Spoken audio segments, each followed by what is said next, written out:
Bayangin, ada orang yang saking khawatirnya sama hartanya, dia berusaha setengah mati biar jatuh miskin. Tapi anehnya, setiap kali dia coba rugi, kekayaannya malah makin nambah berkali-kali lipat. Ini bukan cerita film, ini kisah nyata seorang sahabat Nabi yang mindset bisnisnya relevan banget sampai sekarang. Namanya Abdurrahman bin Auf.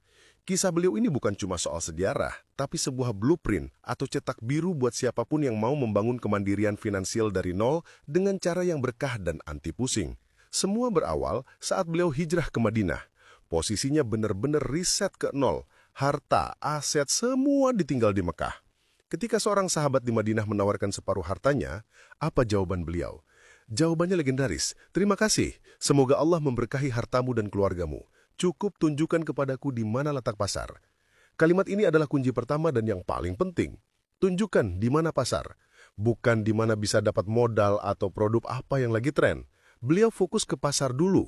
Ini mindset yang seringkali kebalik sama kita. Kita seringnya mikirin mau jualan apa berdasarkan hobi atau apa yang kita bisa buat.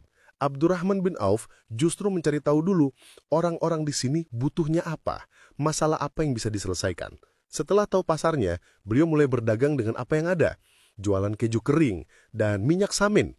Modalnya kecil, untungnya juga nggak besar-besar amat. Dari sini kita masuk ke prinsip kedua, perputaran cepat lebih baik dari keuntungan besar. Beliau nggak menumpuk barang dan nggak ngambil untung yang mencekik leher. Ambil untung sewajarnya, yang penting barang cepat laku, modal kembali, lalu diputar lagi. Dengan cara ini, cash flow jadi sehat dan bisnisnya tumbuh secara organik. Nggak ada cerita pusing mikirin cicilan. Ini adalah seni bermain the long game atau permainan jangka panjang.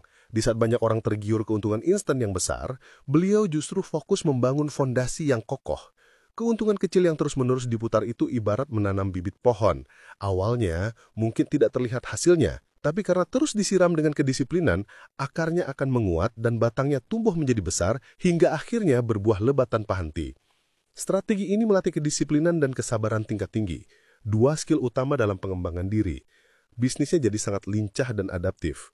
Kalau satu produk kurang laku, bisa cepat diganti tanpa resiko besar. Yang paling penting, pemiliknya bisa tidur nyenyak. Ini bukan sekedar tentang uang, tapi tentang membangun aset produktif yang sehat dan berkelanjutan tanpa mengorbankan ketenangan batin.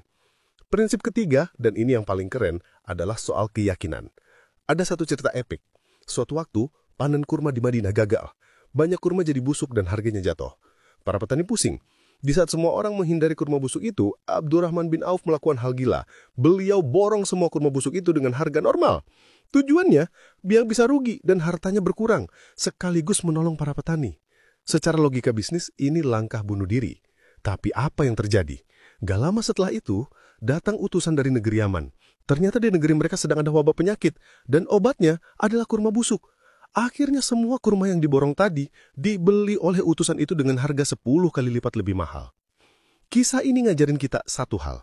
Terkadang peluang terbaik itu tersembunyi di dalam masalah yang dihindari semua orang.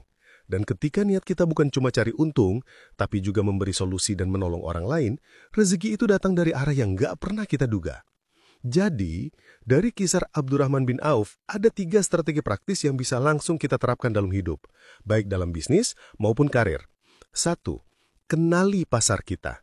Cari tahu apa yang benar-benar dibutuhkan oleh lingkungan sekitar, bukan cuma apa yang ingin kita jual. 2. Fokus pada perputaran.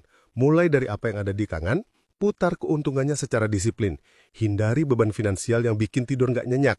Pertumbuhan yang lambat tapi sehat, jauh lebih baik daripada pertumbuhan cepat tapi rapuh.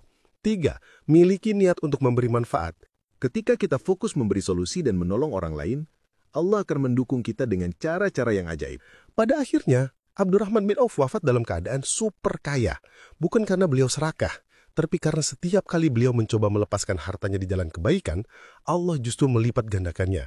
Ini bukti bahwa mindset berkelimpahan yang sesungguhnya bukanlah tentang menumpuk harta, tapi tentang keberanian untuk terus memutarnya di jalan kebaikan.